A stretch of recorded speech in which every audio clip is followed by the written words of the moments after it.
So I'm not sure what I'm asking, but in a way I want some words or some ways to specifically describe the feelings of knowing and the feelings of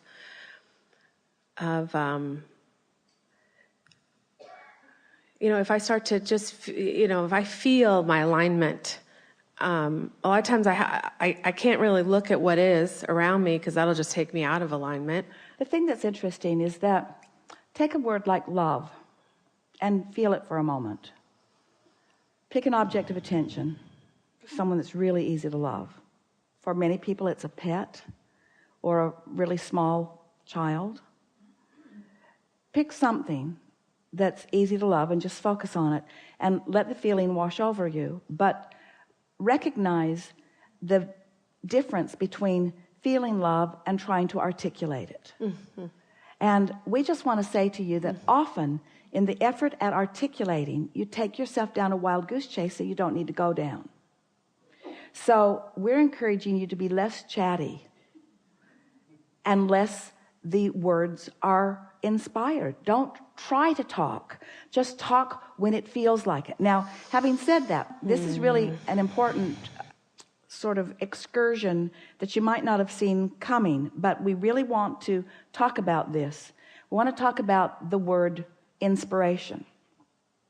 How when you just feel compelled to go there, to say it or to follow it. And this is the part that you probably have not considered, but it is part of this leading edge conversation. You can be on a disc that feels like anger and have spun there long enough that you've really got strong momentum going, and you will be inspired to words. You know what we're talking about. You can be in depression. Oh, yeah. And you can be inspired to words. Yeah. You can be in elation and be inspired to words. So we're just saying pick your disc. Pick your disc and then reach for inspiration. So that'd be a good way to do it. Lie in your bed before you go to sleep at night and just anticipate that tomorrow you're going to feel great. And when you wake up, just say, okay, I choose this disc. And how would I define that disc? Since I seem to need to put words to something, I need to focus on it. What to me best represents that disc? And then find some words and focus on it. But don't try to force it. Just try to prime the pump just a little bit.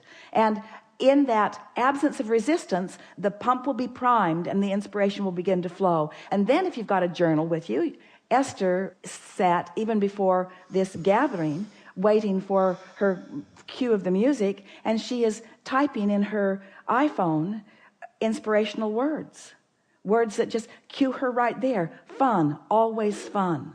Fun, always fun. She just typed it with her thumb 2 or 3 times. Fun, always fun. Mm-hmm. Always fun. And anything that just causes you to focus and feel, focus and feel, focus and feel, focus and feel. It's not a complicated thing. Focus and feel. Yeah, I remember you one of the workshops talking about, like meditating, just like just when I like I just want to feel. A lot of times there are no words. You see, we have some understanding. We have a premise that we begin with that says, if you don't do that thing that you do, your vibration will automatically raise. Well, do you believe that? Have you shown that to yourself? Mm-hmm. Mm-hmm. Do you believe that unless you do that other thing, do you believe that you have habits of doing that other thing?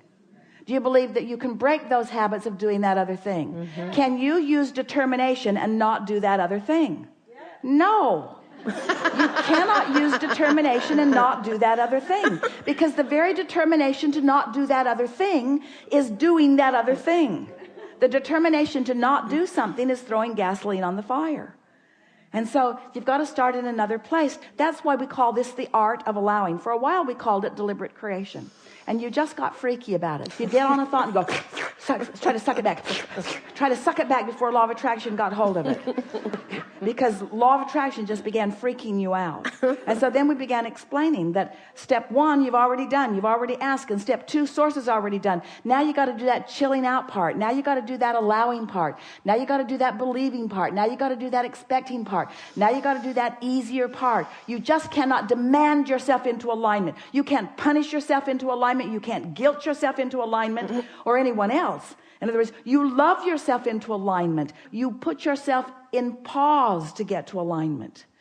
So the premise that we begin with, that we want to help you return to, is that you are pure positive energy. You are worthy of good things. You are source energy in a physical body. You've been exploring contrast, which is a wonderful thing. You are the reason for the expansion of the universe. The universe is expanding because of your willingness to experience contrast.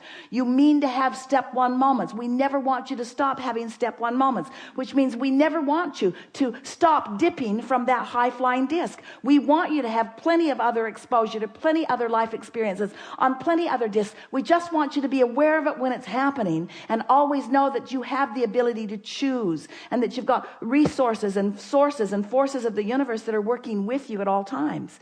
Just this little bit of knowledge will help you to direct yourself within this current that is always moving toward what you are wanting.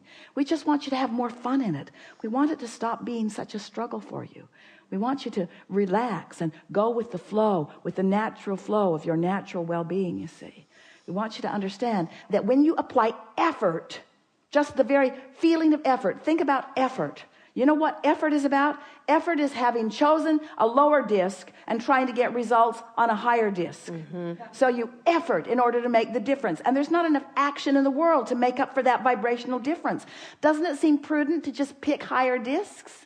Yeah, Abraham, it seems prudent, but it's hard to do. Stop saying that. Yeah, Abraham, it seems prudent, but I'm not very good at it. Stop saying that. Yeah, Abraham, it seems prudent. It seems prudent. I don't really want to talk with that yet. I don't want to talk about this anymore. It seems prudent. It seems prudent. It's just not the easiest thing to do, but it's getting easier. I'm getting better and better at it. It's easier and easier for me on different subjects.